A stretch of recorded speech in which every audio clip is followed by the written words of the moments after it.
wanted to talk a little bit about trust. Trust, when you've been abused, has been exploited. You have been under an illusion of what you thought you had, of what you thought you believed. And so trust in other people, trust, more importantly, in yourself, gets lost. Because we didn't recognize the warning signs. And so therefore other people and other things we do, we become distrustful of our judgment because our judgment was wrong. So the person may have intentionally harmed us, deceived us. So why is it that we then become distrustful of ourselves? It's because our radar was off. Our trust radar was off. It was broken. It didn't recognize. It didn't save us. So now, excuse me, it's difficult to believe in ourselves that we won't be in that predicament again. We also look for other validation that, is this true?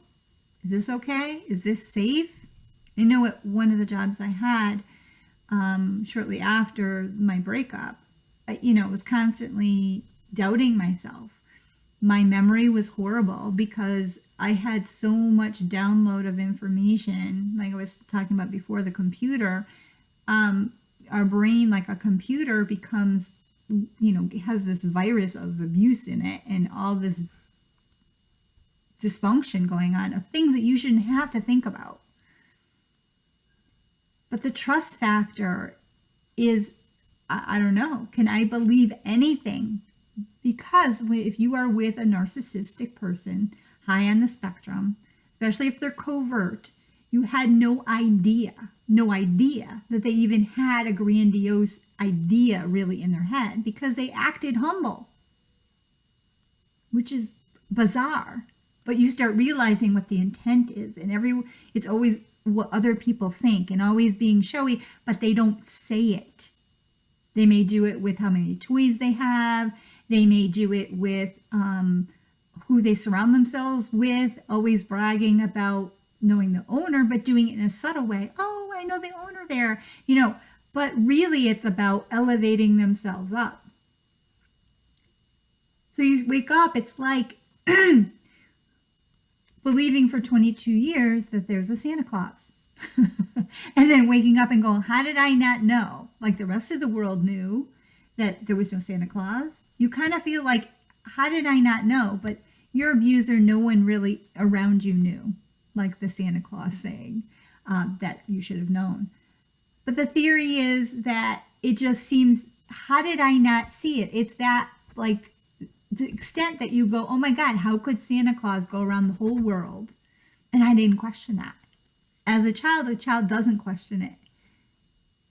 But as an adult, you go, how did I believe in this person like I used to believe in Santa Claus as a kid? To believe this person was so grand, so wonderful, so amazing. And I find out this person was so far from what they pretended to be. It's really hard after that to see the world in non-threatening ways, especially if this person was very close to your heart, close to your home, close to your kids if you had kids. You built your whole world around it. Imagine if you built your whole world around Santa Claus.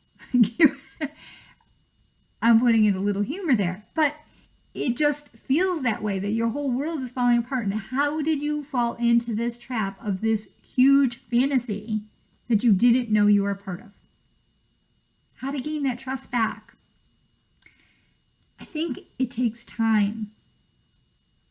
I know for me, when I would not find something because I couldn't find where it was, and I would panic, and I just needed a second to look for it. But I went into a panic, and there's many reasons behind that because of the abuse.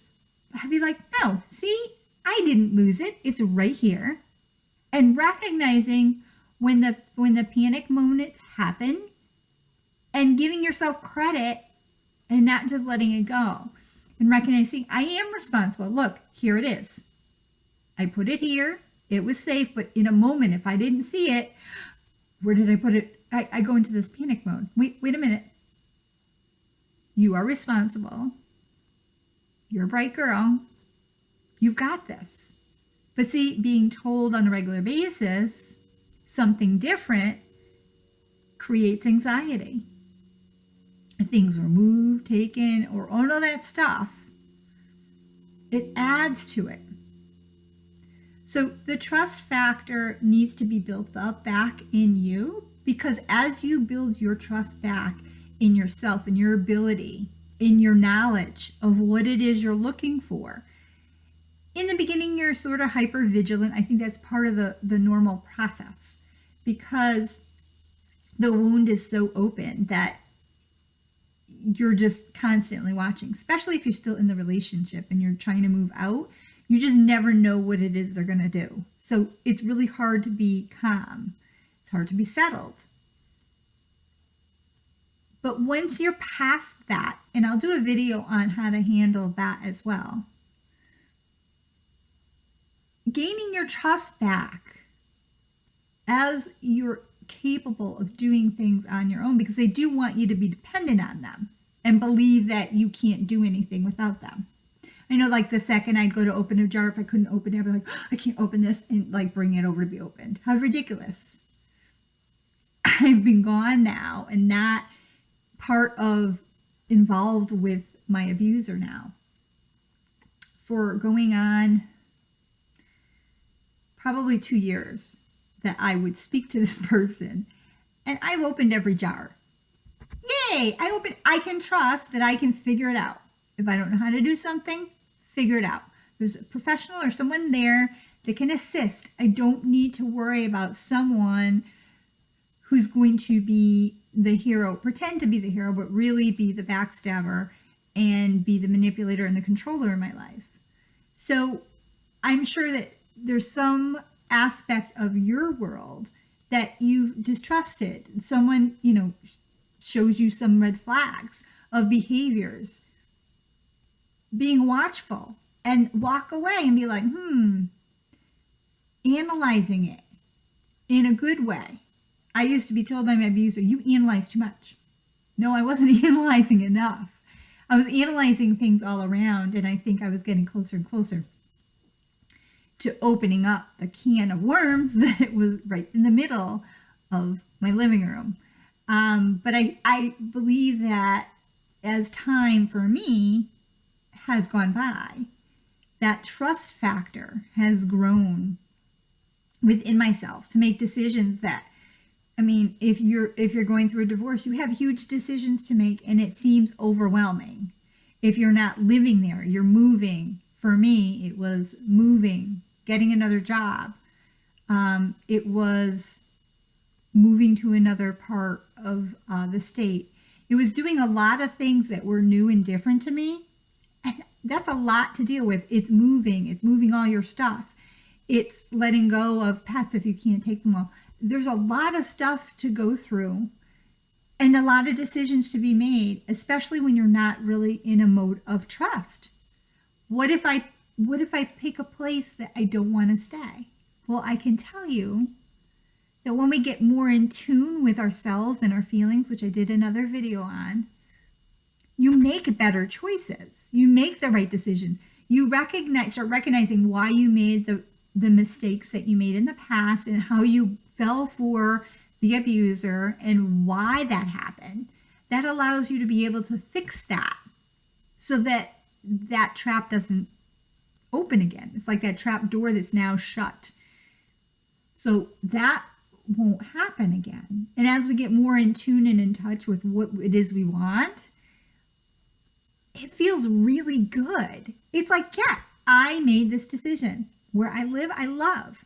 I absolutely love it. It is perfect for me, not for anybody else. There were other people who had their opinions. And I said, no, that's not what I'm doing. That's not what I want. This will make me happy. And I felt it to my core, and I did it, and I'm so happy I did. path of my career, where I want to go with my business. This is what I want to do. This is where I am doing the coaching. Because at my core, that's where my passion is. And so being able to follow up with that continuation of what I'd started before is true to trusting my gut again, which I had lost. I had it, and then I would always lose it. And I'd say, why did I keep losing that? My gut instincts and my trust in myself, and allowed other people to circumvent and come in and get me to doubt my own trust in my own self and my decision making. So I think that time and practice making small decisions, but if you're going through the process of leaving, I know that there's going to be some huge ones. So make some temporary ones that you know you won't have to do for very long. Instead of picking something that's a 20-year mortgage or 15-year mortgage commitment, do something that's shorter span of time so that when you do make that decision, you know for sure that it was the right one. So I want to leave you with, what in you do you have doubts when you make a decision? You're really, really scared to do it. And sit with it. And give it time. Explore more of what it is you have to make a decision on. Try not to make decisions lickety-split. Give it time. Give yourself time. Give yourself the attention and the love that you need, like you would give a friend who needs to make decisions. So I'm going to leave you with a thought in regards to trust. Trust in yourself today. Find something that you did that you had to decide, whether it's what you're going to eat today, whether it be where you're going to go today, what are you going to do for yourself, decision at work, whatever it might be, and sit with it. Whether you were right or wrong, you learned something new about yourself. And if it turns out that it was the right decision for you, revel in it. Really let it sink in. Give yourself a moment of validation that yes, this was the right fit, the right choice, and feel really good about it, because that's telling you that you are on the right path. If you did something that didn't work out, what is it that you learned from that? Because it's just a buildup of understanding about yourself. That's all it is. And when we learn and grow from it, and we gain a greater understanding, more trust is built. Just like in any relationship, when you get to know the person, like you get to know yourself, you gain more trust in that person. And if trust has been lost along the way, it's going to take a little bit more time. But understanding why that mistrust happened oftentimes wasn't your fault. It was just awareness needed to come into picture, into a greater scope of that picture. A little bit more examining. Once you understand yourself better, you do better. I want to leave you with much peace, love, and joy out to all of you. As always, I believe in you, and I want you to believe in you too. Thank you again for joining us, and I look forward to seeing you again soon. If you haven't subscribed, please do. And any comments or questions are always helpful for our community. Thank you again. We'll see you soon. Ta-ta for now.